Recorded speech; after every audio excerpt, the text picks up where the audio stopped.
Greetings to all of you, my dear sisters and brothers, and my dear friends. A warm welcome to all of you from your Pastor Yeti. So we are on our Saturday, and we're going to do another story of when a woman meets Jesus and finding the love every woman longs for. And today I'm going to talk about the isolated woman. And a great crowd followed him and thronged about him. And there was a woman who had had a flow of blood for 12 years, and who had suffered much under many physicians, and had spent all that she had, and was no better, but rather grew worse. She had heard the reports about Jesus and came up behind him in the crowd and touched his garment.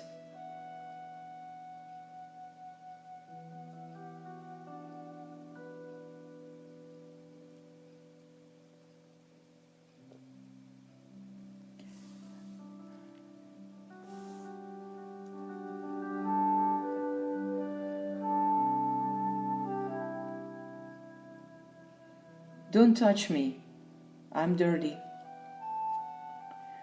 This woman's trouble began when she started bleeding. At first, she didn't give the problem a second thought.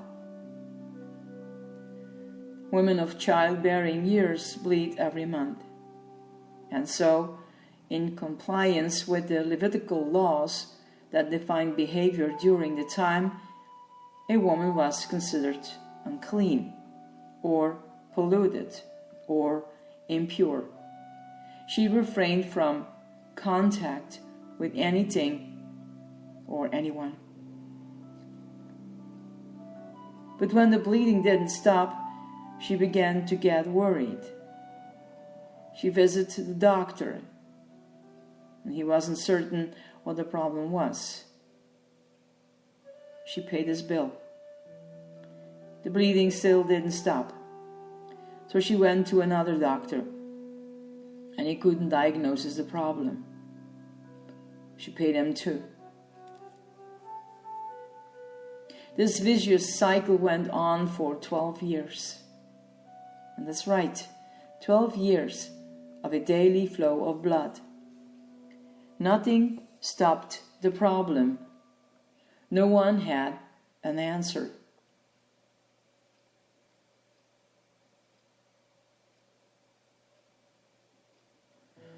I can't paint this picture any more grimly than it was. This woman's life was a big list of no's, beginning with no touching. That meant no cooking, no cleaning, no entertaining, no socializing. Then there was the temple. She could not go there. She would pollute the space, and worst of all, her condition ruined any hope for a normal family life. She couldn't touch her children or her husband. No hugging, no kissing, no affection, no sex. The bottom line, no touch, no life.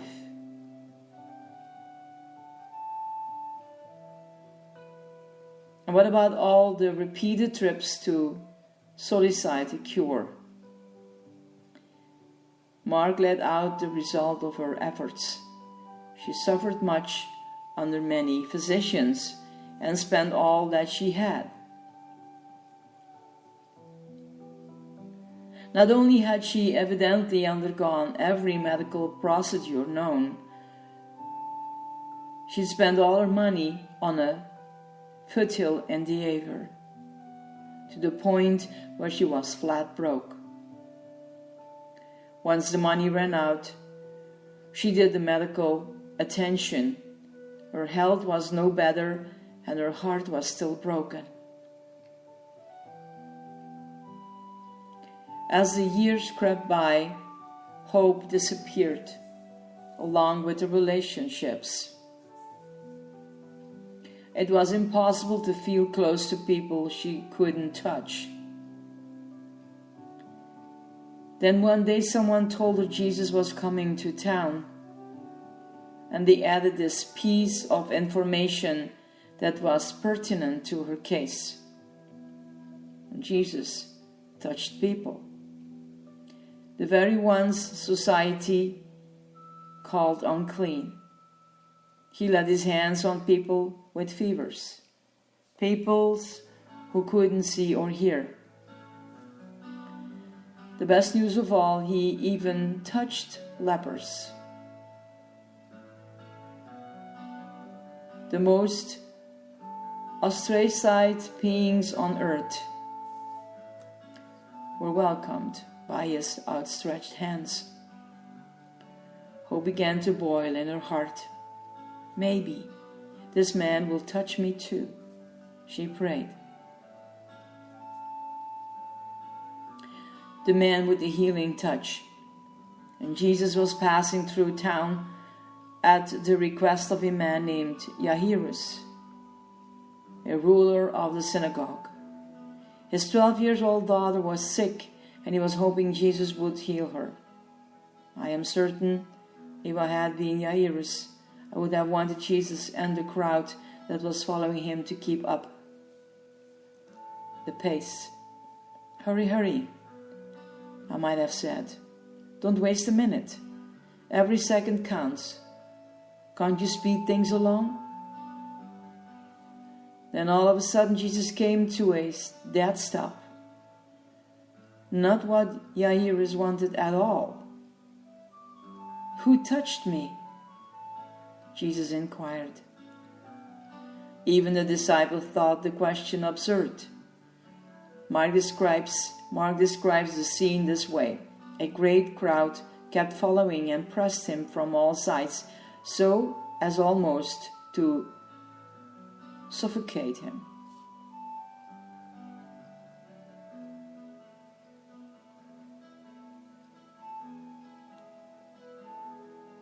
Christ touches you, and his touch is so delightful that, more than ever, you are drawn inwardly to him.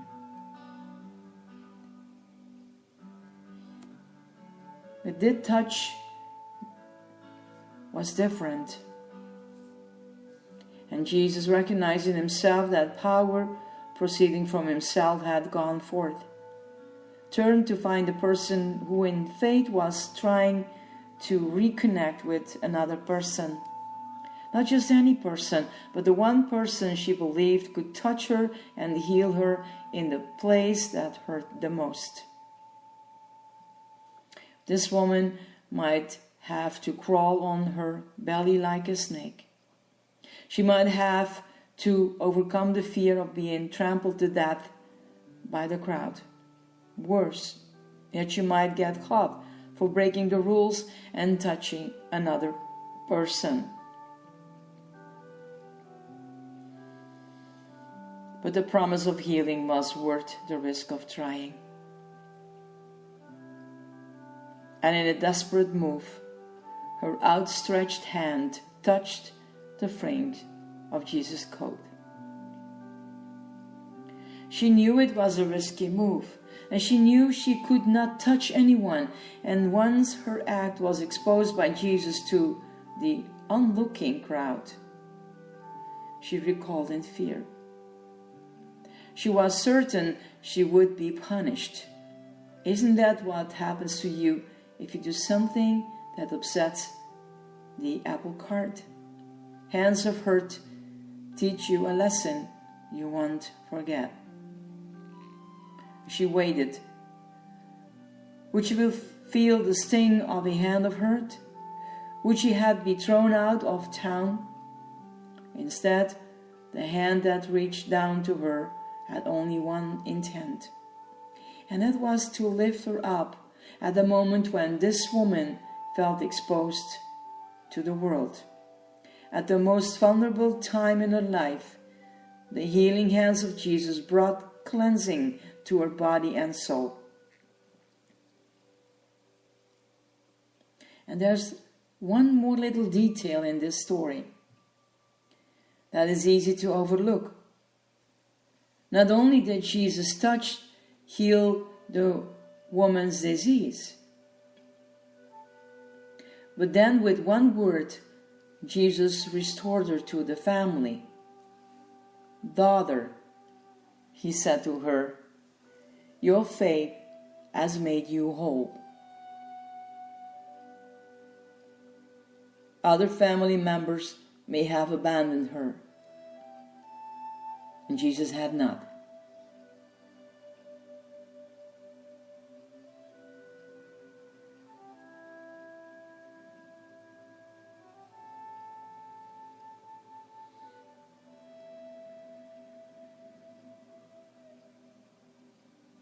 The woman who had been confined was now released. The woman who was isolated was included. The woman who was separated was connected at last. When Jesus touched this woman, she found healing, not hurt. In Jesus' presence, she found the safety she sought and the healing she longed for. Now our need and his response. Do you feel isolated because of some painful experience in your life? Have you retreated into a world of hurtful memories? Are you afraid to reach out and form a bond with anyone because of a betrayal by someone you thought would never hurt you? Jesus invites you to reach out as the sick woman did. When she came to Jesus, he recognized she needed more than a cure for her physical pain. She needed restoration from her emotional pain. She needed healing for the heartbreak caused by years of separation and isolation. This is why Jesus offered her the warmth of a human touch and the affection of a father who loved his daughter. Jesus invited the woman into the safety zone of his love. To paraphrase the words of the poet Edwin Markham, he drew a circle that took her in. And that circle is large enough to include every woman who has ever felt isolated and afraid, separated and alone. It includes every woman who has endured the harm caused by hands that deliver torment rather than tenderness.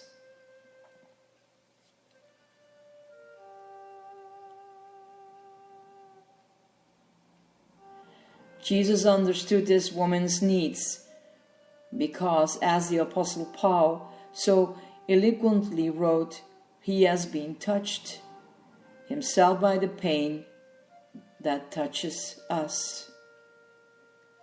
He felt the hate of someone spitting in his face. He winced as a whip cut into the flesh on his back. His head ached as a crown of thorns was shoved into his skull. He knows what pain is all about. When you hurt, he hurts too. When you feel isolated and alone, he is there to bring comfort and healing. This is why he welcomes you, all of you, my beautiful women, all of you, into a circle of love, a place where you can receive healing, his healing touch. This is the reason so many people came to Jesus, asking him to touch them. Mothers longed for him to touch their children. The sick asked him to touch their bodies. The distressed cried out for him to touch their hearts. The isolated wanted his touch to help them for a bond of trust. For those in pain, Jesus' love was a healing love, a safe haven in a world of hurt. And when we enter, yes, you, a beautiful woman,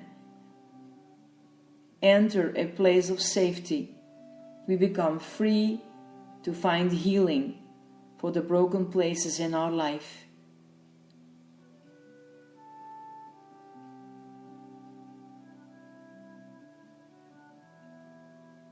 Unto you who revere, my name shall the Son of Righteousness arise, with healing in his wings, and you shall go forth released.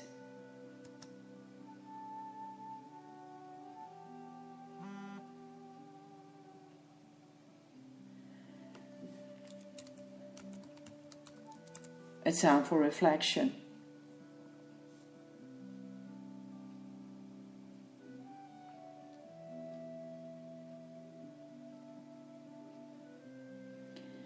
My thoughts on feeling isolated. What do I think of when I hear the word touch?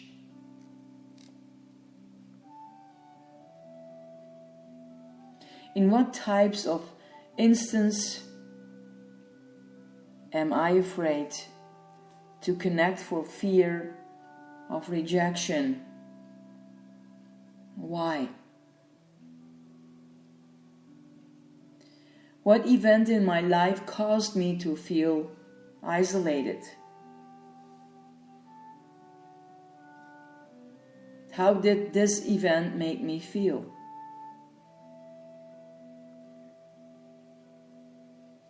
Has there been a time in my life I could not connect with others because of the pain I suffered at the hands of another person?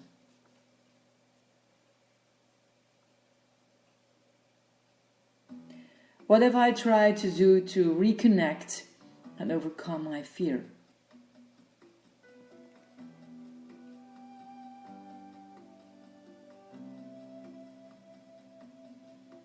They sent word to all the surrounding country. People brought all their sick to him and begged him to let the sick just touch the edge of his cloak. And all who touched him were healed.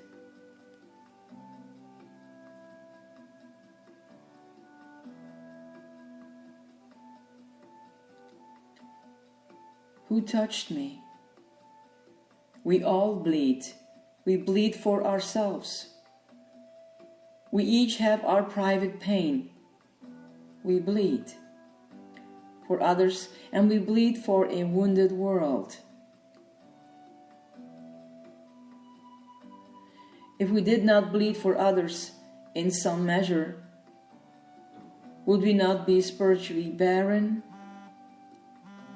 unfit for our calling, incapable of conceiving and nurturing new life, forming relationships, and caring communities? But if the pain takes over and the bleeding becomes constant, do we not then find that we have lost touch with our Lord? It is obscured by the crowd of our concerns, the crowd of our activities, the crowd of our own words. Jesus, help us to touch you now, to lay before you our own and the world's pain. Help us as we wait in silence to feel your healing hands upon us.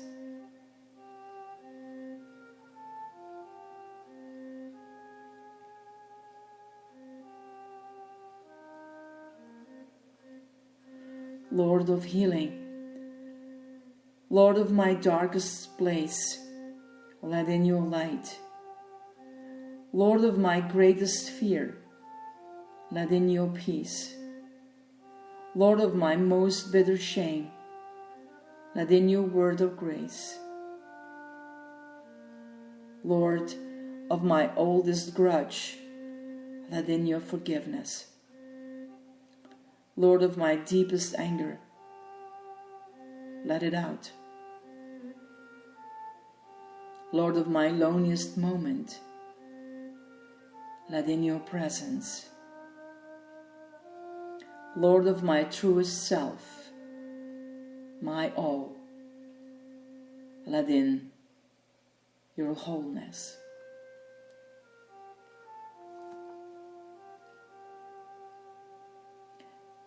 Jesus touched that woman and touched so many others. And maybe we heard this story hundreds times in our lives. But let it come anew to you. And what is it doing to you today? Are you an isolated woman in deep pain? Let Jesus touch you and heal you. Blessings to all of you, my dear ones. Have a good weekend. And when a woman meets Jesus, we will hear each other next week on Saturday. I love you guys. Blessed weekend. This is your Pastor Yeti. Bye.